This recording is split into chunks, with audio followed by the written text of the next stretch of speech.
Hey everyone, it's future Wokey here, making up for past Wokey's mistakes. Spoiler warning in this video, I'm going to be talking about units that are going to be releasing in the future. I forgot to say that at the beginning of the video, so if you would like to, if you are hardcore avoiding everything, this is your chance to go ahead and move out of the video. And now, I'll let Wokey start the video normally. Hello everyone, are you ready for another adventure? It's me, Wokey, and I'm back with another Fake Grand Order video. What are we going to be talking about today? Well, today it's time for another operation. That's right. It's time to talk about Operation Save Enough Tickets for Azrael. That's going to be today's video. I hope you like it. If you do, feel free to leave a like, comment, and subscribe. I guess let me tell you, this is weird because, okay, so let me explain a little bit. This is the third, feel free to leave a comment, whatever you want to do related to this, but I am planning to save, for the next 2 years, Azrael is going to be the anniversary unit for Fake Grand Order. And this is the third time I've done this, and I've done it in a 2-year interval. The first operation video was save enough tickets for Summer Ibuki, which the idea of the operation is, if you wait 2 years time, you'll be able to get enough tickets that you'll be able to, no matter what, no matter how bad your luck is, guarantee at least one copy of the unit that you're saving for. And I figured out the math is basically you wait about 2 years, but the math is also kind of accelerated since then. And so the first one was Summer Ibuki. The first video of this was in Summer Ibuki, and it was in 2022. The next video after that was Space Arishkagal, which was, I did that video in 2024. And now here we are in 2026, and I'm making one, and I'm saying it's going to be for Azrael. The reason is that I waited till summer was completely revealed to me. And I'll say that the summer for this year, I guess if you clicked on this video, you already, I was gonna say spoilers for it if you didn't want to know what they are.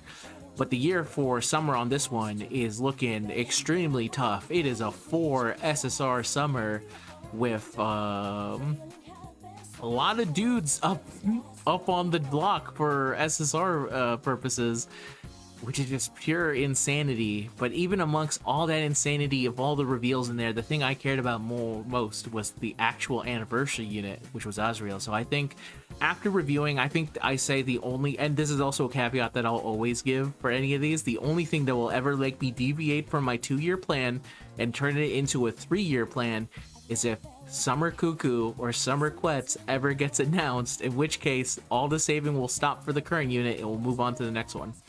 But after seeing the summer units, I've decided to just go for those with St. Quartz, and Azrael I'm going to use my tickets for.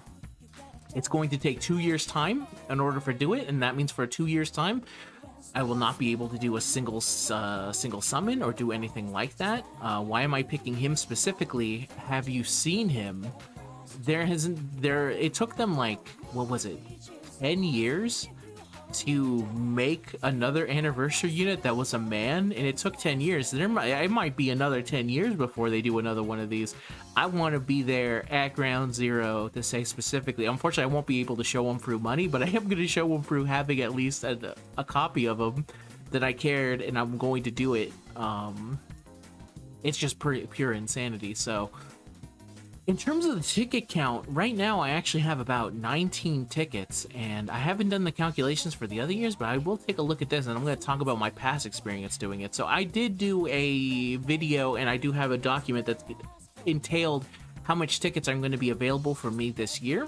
So for the remainder of the year, it's about 87. So then for next year, I would imagine that the total amount would be about close to around. So in the early days when I did this, I just had, I think, about 350 or 320 or so for Summer Ibuki, and that was enough to within 300 I was able to get Summer Ibuki. For Space Arishkagal, while I was saving, the number of tickets I got reached the 400s. So if I assume my 19 plus the eventual 87 that are coming from here, I'm going to have about 106 by the end of this year.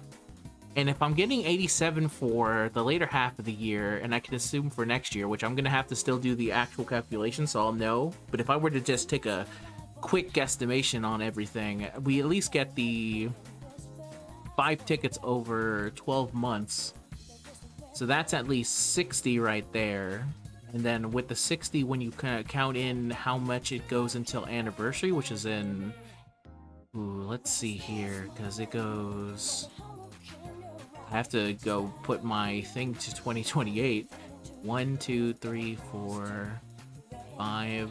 That totals up to about 35. And then when you combine those all together, just off of pure making sure to get the monthly shop stuff, it's about 166 when I combine it all. So already halfway there, and by the time I make it there, I should be able to get basically 300. I'll know exactly how much I'll have closer to the other dates, but as you can see here, that should make it in time. Now, how successful has it usually been in the past? The answer is that I've had pretty great success with it so far. Like I said, the 300 tickets is typically something I only really do as a like cushion to make sure that I guarantee one copy. But in those tickets, I've actually gotten more. Now, the funny thing is that for Space Erishkigal, it took 400 and some couple other summons to get about NP4. But Summer Ibuki was within basically 300 and... I think it was about 310 tickets and an additional multi, which was cheaper for that. And that was enough for NP5 and for her NP4. Maybe this year I'll get even... I won't actually be able to do it and I'll hit the pity. But that's okay, because as long as you don't pay for pity, it's okay. And then everything will be fine from that point onward, I guess. Now, this is also assuming that nothing else changes within the 2 years in the game. There's a chance, and I say this like as a chance as a 0.1%, is that maybe JP does something crazy, like they actually lower the fucking pity rate for once, and they don't make it so that it costs you a fucking arm and a leg.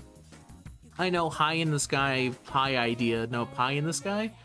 It's likely not going to happen. But if it, for whatever reason, did happen on JP, then likely that we'd be able to get it a little bit early for us, and then everything would work out. See, this is how you have to plan ahead when you go through it. Now, of course, I did have some other ideas as to how I could potentially save for him. I was thinking specifically in the 1000 St. Quartz that we are going to be getting. But the 1000 St. Quartz, I also realized that what I'm likely going to use that on, which is enough to get a pity. If you don't know, let me see if I can specifically find it real quick. Give me a sec to pause. Okay, couldn't find it on the wiki, but I did find a picture of this specific thing. So basically next year, they're gonna give us 1000 St. Quartz if you can beat Ordeal Call 4 by the end of the year. I think originally in Japan there was a different deadline, and then they extended the deadline to be the end of December 31st. So next year we have until December 31st to beat Ordeal Call 4, and then they'll give us 1000 St. Quartz, and it happens during the anniversary. So when we reach anniversary, if you beat an Ordeal Call 4, they will give you 1000 St. Quartz, which is enough to pity on absolutely any servant that you want. And I planned to use O's. Let me just go switch to another site now that I've shown you the 1000. Boom, I've transitioned over here. I was planning to use the 1000 St. Quartz over here for you, Olga Marie. I did say, I guess I should put a bigger warning at the front, like, hey, there's story spoilers in here. It's okay, past Wookiee will have, future Wookiee will have added something here. Point is, I was going to use the 1000 St. Quartz on this specific unit for this specific banner and not have to worry about getting the unit for this year, because obviously I want Olga Marie more than anything else. Now, of course, if you don't care for Olga Marie, or you already were planning ahead of time, the 1000 St. Quartz is basically your ticket to any servant that you want. And during next year, I'm not kidding, every single servant is returning on a banner. Like, they're individual banners, and I'm not saying that's one gigantic fucking banner, but I am saying if you care about a unit, they will be releasing it next year. It doesn't matter what it is. So in theory, the 1000 St. Quartz is going to be used on something. Now, what it ends up being used on is going to be completely dependent on the person, obviously. But for me, in particular, it seems pretty easy to be like, no, I'm going to catch up to Ordeal Call 4, I'm going to use it on Olga Marie, and then whatever ends up happening. I also don't know if I'm going to use all of them, and just going to take it as I'm going to get my girl, and I don't really care about additional NP copies. Either way, I always see when you go for the pity route, it's never, I know it's tough because at least this is my frame of mind usually going in there, is that if I go into something saying specifically I have 300 tickets or I have 900 St. Quartz, I'm aiming for getting the minimum.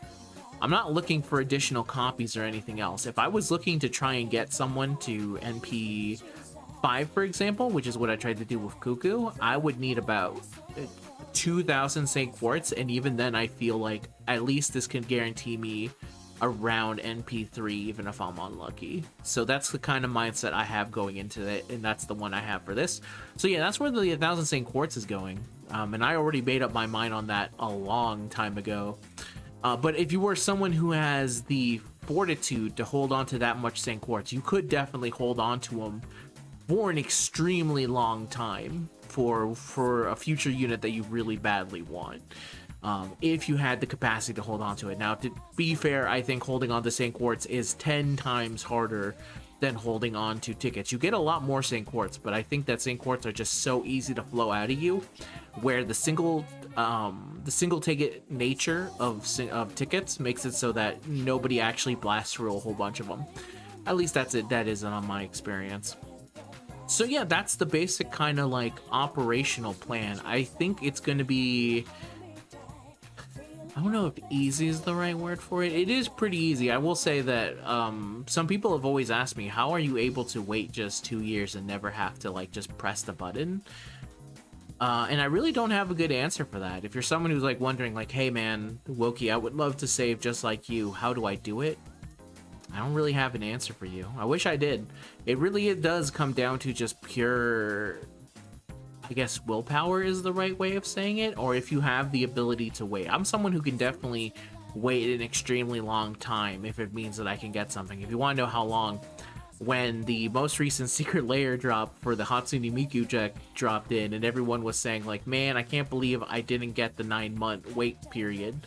I'm not going to be able to get, there was 2 versions of the deck. There was one where you could get them right now, and then there was another option which said you can get it 9 months from now if we sell out of the first copy. And of course, I tried to get the original copies of that one that said I would love to have this right now so I could play with my friends and have a good time. Didn't get that one, and I instead got the one that said wait 9 months, and I was okay with that because I'm used to being able to wait 9 extremely long periods of time to do it. And I can't really tell you how to get that way other than to say, I don't know, maybe have something.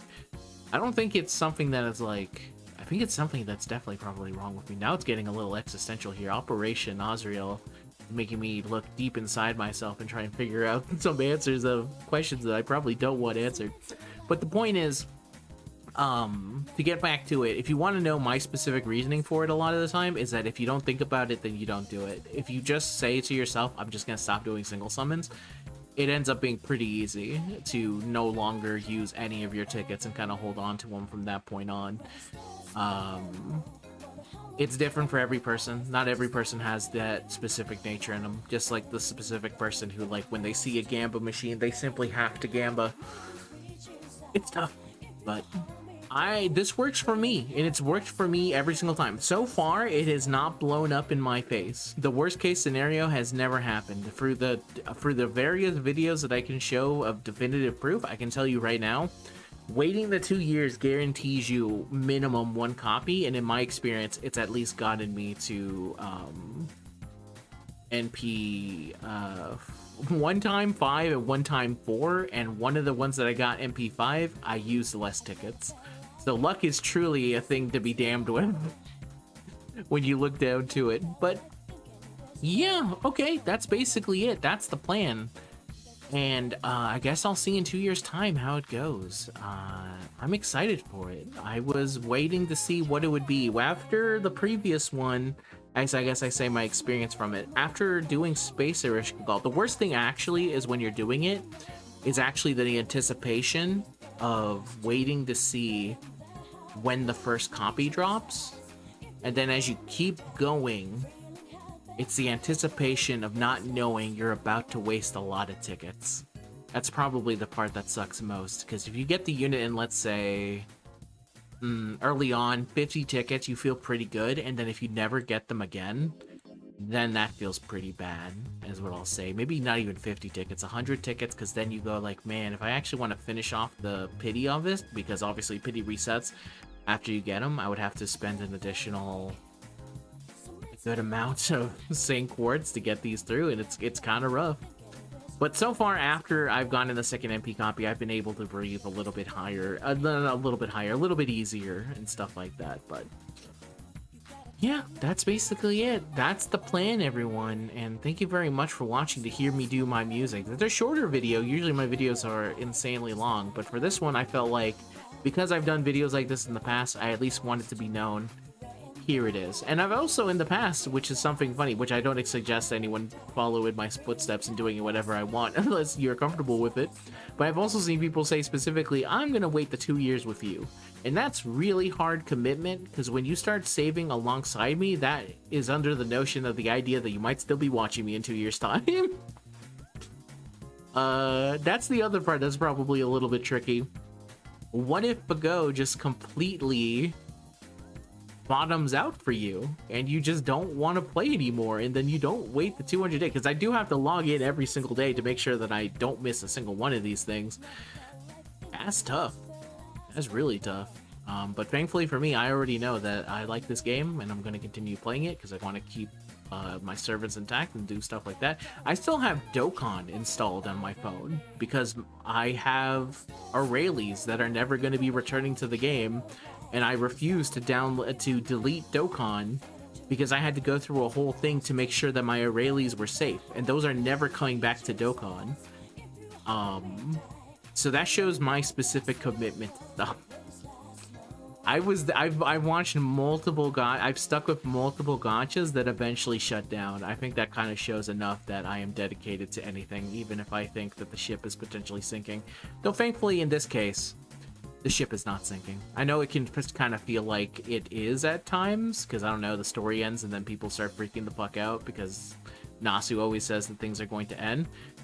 But what I will say is that I've been involved in a lot of games that had to shut down for money reasons, and you can usually tell. And the only time I ever felt like that with FGO was that very brief period of time where it looked like they were doing end of service on this 2 years ago, but that's because they did a real damn good job of replicating one of those gachas that was dying.